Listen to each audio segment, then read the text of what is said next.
Hello guys, আসসালামু আলাইকুম। আশা করি আপনারা সকলে অনেক ভালো আছেন। তো আপনাদের দয়া ভালোবাসায় আমি অনেক ভালো আছি। আমার প্রথম ভিডিও আমি দেখিয়েছিলাম কিভাবে ক্যাপকাট দিয়ে প্রফেশনাল ভাবে স্লো মোশন ভিডিও এডিট করতে হয়, আর আজকে আমি দেখাবো কিভাবে ক্যাপকাট থেকে স্লো মোশন ভিডিওর ব্যাকগ্রাউন্ড ব্লার এবং কালার গ্রেডিং করতে হয়। তো চলেন বেশি কথা না বলে ভিডিওটা শুরু করা যাক। আর যারা আমার প্রথম ভিডিওটা দেখেননি তারা প্রথম ভিডিওটা দেখে আসেন, তাহলে আপনাদের স্লো মোশন ভিডিও এডিটিং সম্পর্কে আর কোনো ভিডিও দেখা লাগবে না। আর আপনি যদি আমাদের চ্যানেলে নতুন হয়ে থাকেন তাহলে অবশ্যই সাবস্ক্রাইব করে পাশে থাকা বেল আইকনটি বাজিয়ে রাখবেন এই ধরনের ভিডিও সর্বপ্রথম পাওয়ার জন্য। তো গাইস, আপনাদের ফোনে যদি ক্যাপকাট অ্যাপসটি ইনস্টল করা না থাকে তাহলে গুগল প্লে স্টোর থেকে ক্যাপকাট ইনস্টল করে নেবেন।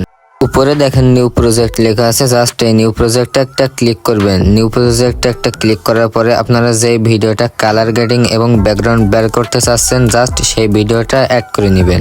অ্যাড করার জন্য নিচে দেখেন অ্যাড লেখা আছে, জাস্ট এই অ্যাডে একটা ক্লিক করবেন, তাহলে আপনাদের ভিডিওটা ক্যাপকাটে অ্যাড হয়ে যাবে। তো গাইস, ক্যাপকাটে অ্যাড হয়ে যাওয়ার পরে আপনাদের সর্বপ্রথম যেটা করতে হবে, প্রথম লেয়ারের উপরে ক্লিক করে ডান দিকে আসলে এই যে ওয়াটারমার্কটি পাবেন এইটা ধরে এইখান থেকে ডিলিট করে দিবেন। ডিলিট করে দেওয়ার পরে বাম পাশ থেকে এই যে মাইকের মতো চিহ্ন আছে এটা ক্লিক করে এখান থেকে মাইকটা মিউট করে দিবেন। তারপরে আপনাদের ভিডিওর ক্লিপের উপরে একটা ক্লিক করে ডান দিকে একটু স্ক্রল করলে এখানে দেখেন লেখা আছে ডুপ্লিকেট, জাস্ট এই ডুপ্লিকেটে একটা ক্লিক করলে আপনাদের ভিডিও লেয়ারটা দুইটা হয়ে যাবে।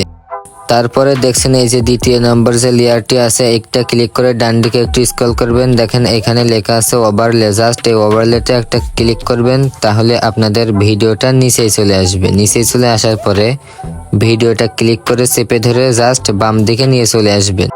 তারপরে আপনাদের দ্বিতীয় লেয়ারে ক্লিক করে ডান দিকে একটু স্ক্রল করবেন। ডান দিকে একটু স্ক্রল করলে এখানে দেখেন লেখা আছে ব্যাকগ্রাউন্ড রিমুভ, জাস্ট এইখানে একটা ক্লিক করার পরে এখানে লেখা আছে অটো রিমুভার, এখানে ক্লিক করে টিকমার্ক করে দিলে দেখেন একটু লোডিং হচ্ছে। লোডিং হওয়ার পরে আপনাদের ব্যাকগ্রাউন্ডে রিমুভ হয়ে যাবে। ব্যাকগ্রাউন্ডে রিমুভ হওয়ার পরে আমাদের যেটা করতে হবে, এই যে নিচের লেয়ারে ক্লিক করে আমরা এই সাইড থেকে ইফেক্টে চলে যাব। ইফেক্টে গিয়ে জাস্ট এইখানে আপনারা সার্চ করবেন স্পট ব্লার লিখে এখানে সার্চ করবেন। তো আমার এখানে সার্চ করা আছে, আমি চলে যাচ্ছি।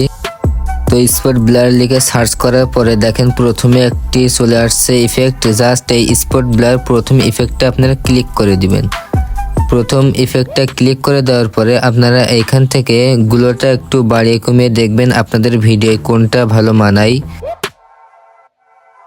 তো আমি আমার ভিডিওটা অনুযায়ী দেখে নিচ্ছি কোনটা ভালো মানায়। আমি এটা 21 রাখলাম এবং গুলোটা 30 রেখে দিলাম।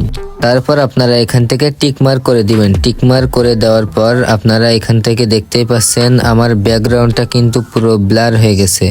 তো ব্যাকগ্রাউন্ডটা ব্লার হয়ে যাওয়ার পরে আপনারা এইটা ধরে জাস্ট আপনাদের ভিডিওটা যতটুক ততটুক করে রাখবেন।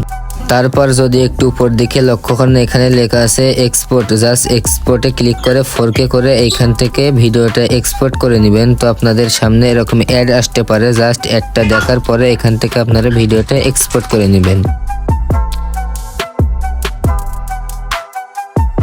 তো ভিডিওটা এক্সপোর্ট করার পরে আমাদের এখানে মোটামুটি কাজ শেষ। আমাদের এখন একটা অ্যাপস লাগবে ইনস্টাগ্রাম, জাস্ট ইনস্টাগ্রামে গিয়ে এইখান থেকে আমাদের যে ভিডিওটা আমরা এইমাত্র সেভ করলাম জাস্ট ওই ভিডিওটা এখান থেকে নিয়ে নিব।